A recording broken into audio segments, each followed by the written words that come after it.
आज की इस ऑनलाइन क्लास में आप सभी का स्वागत है। आज हम भारतीय संविधान के अनुच्छेद 15 का अध्ययन करेंगे, जो कि समानता के मूल अधिकार के अंतर्गत आता है।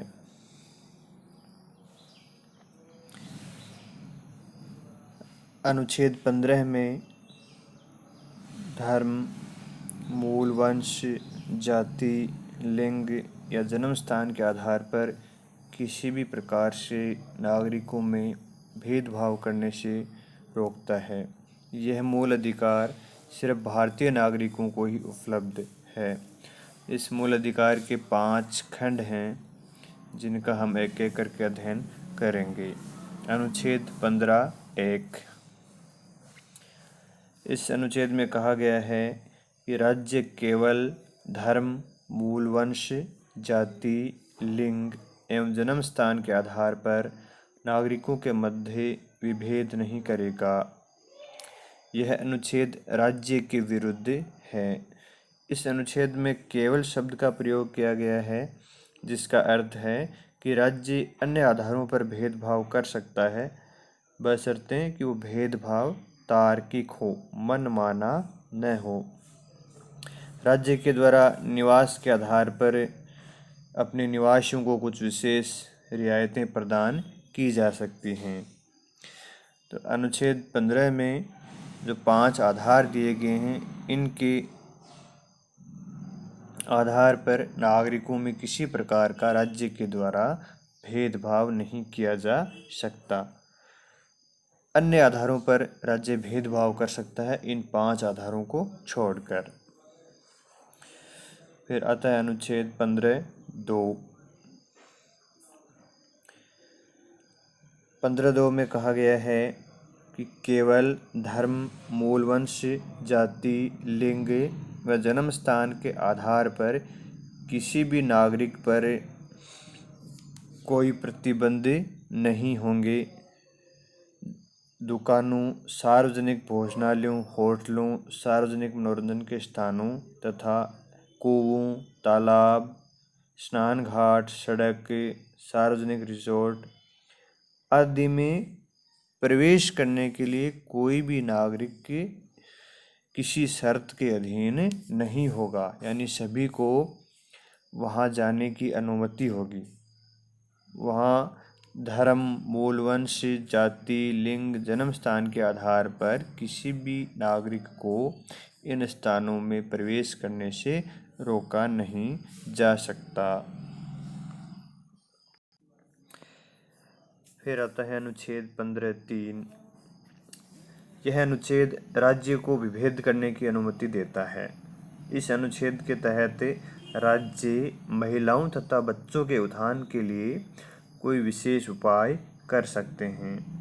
राज्य इनके संरक्षण एवं विकास के लिए विशेष सुविधाएं प्रदान कर सकते हैं।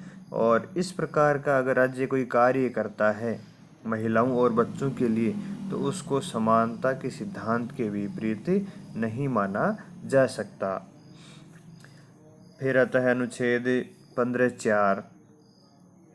15(4) में ये कहा गया है कि राज्य सामाजिक तथा शैक्षणिक दृष्टि से पिछड़े वर्गों तथा अनुसूचित जाति, अनुसूचित जनजाति के उत्थान के लिए कोई विशेष प्रावधान कर सकता है। और राज्य के द्वारा पिछड़े वर्गों तथा SC और ST के लिए अगर कोई विशेष प्रावधान करता भी है, तो वो विधि के समक्ष समानता का उल्लंघन नहीं माना जाएगा, क्योंकि ये जातियाँ सदियों से दमित एवं सामाजिक विकास में निचले पायदान पर रही हैं।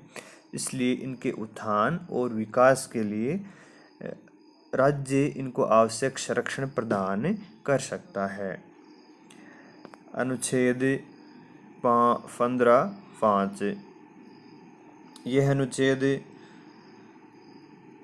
93वें संविधान संशोधन अधिनियम 2006 के द्वारा संविधान में शामिल किया गया था। इस अनुच्छेद में सामाजिक और शैक्षिक दृष्टि से पिछड़े हुए नागरिकों के किन्हीं वर्गों के लिए या अनुसूचित जाति और जनजाति के लिए केंद्रीय शैक्षणिक संस्थाओं में आरक्षण की व्यवस्था की गई है, चाहे वे राज्य के द्वारा अनुदान प्राप्त हों या नहीं हों। अतः ये आरक्षण निजी संस्थाओं के लिए भी दिया गया है, लेकिन अल्पसंख्यक शिक्षण संस्थाओं पर यह आरक्षण लागू नहीं होता है। अनुच्छेद 15(5) में पिछड़े वर्गों और SC/ST के लिए केंद्रीय शिक्षण संस्थाओं में आरक्षण की व्यवस्था की गई है, लेकिन जो माइनॉरिटी कम्युनिटी है उनकी जो शिक्षण संस्थाएं हैं वहाँ इस अनुच्छेद को लागू नहीं किया जा सकता है। अब आता है अनुच्छेद 16।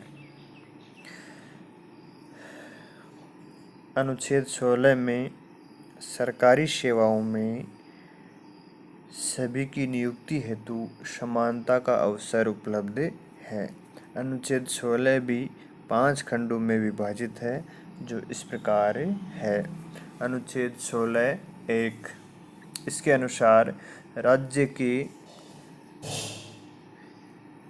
अंतर्गत रोजगार और नियुक्ति में केवल धर्म, जाति,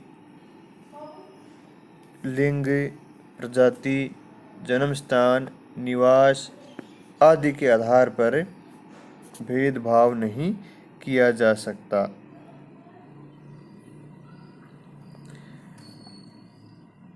जबकि अन्य आधारों पर जैसे शैक्षणिक योग्यता, शारीरिक क्षमता, तकनीकी योग्यता के आधार पर विभेद किया जा सकता है, जो कि तार्किक एवं आवश्यक है।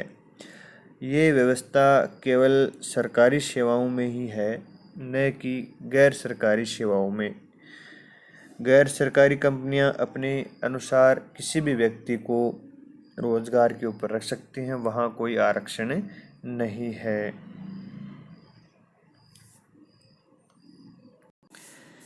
जैसा कि हमने अनुच्छेद 15 देखा था, वहाँ केवल 5 आधारों पर भेदभाव करने की मनाही है, जैसे धर्म, मूल वंश, जाति, लिंग, जन्म स्थान। परंतु अनुच्छेद 16 में 2 अतिरिक्त आधार और दिए गए हैं, उद्भव एवं निवास स्थान। इनके आधार पर भी राज्य को विभेद करने से रोका गया है। इसका उद्देश्य यही है कि राज्य अपने निवासियों को सरकारी सेवाओं में प्रश्रय न दे, बल्कि देश के सभी नागरिकों को समान अवसर प्रदान करे। तो बात समझ में आ गई होगी कि यहाँ 2 अलग आधार क्यों लिए गए हैं। अनुच्छेद 16(3) इसमें कहा गया है कि संसद विधि द्वारा राज्य को ये विशेष अधिकार दे सकती है कि वह सरकारी सेवाओं में चयन के लिए निवास के आधार पर अपने राज्यों के निवासियों को प्राथमिकता दे सकती है। अर्थात कोई राज्य सरकार भर्ती प्रक्रियाओं में निवास की शर्त लगा सकती है, परंतु ये तभी हो सकता है जब संसद अनुमति दे। बिना संसद की अनुमति के राज्य ये शर्त रोजगार में नहीं लगा सकते। अर्थात कोई भी राज्य अपनी सरकारी सेवाओं में नियुक्ति के लिए उस राज्य का मूल निवासी होने की शर्त जोड़ सकती है, लेकिन ये शर्त जोड़ने से पहले उसको संसद की अनुमति लेनी पड़ेगी। अनुच्छेद 16(4) अनुच्छेद 16(4) भी कुछ विशेष उद्देश्यों की पूर्ति के लिए समानता के नियम में थोड़ी शिथिलता प्रदान करता है। इस अनुच्छेद के अंतर्गत राज्य पिछड़े वर्गों को नियुक्ति एवं रोजगार में आरक्षण प्रदान कर सकता है।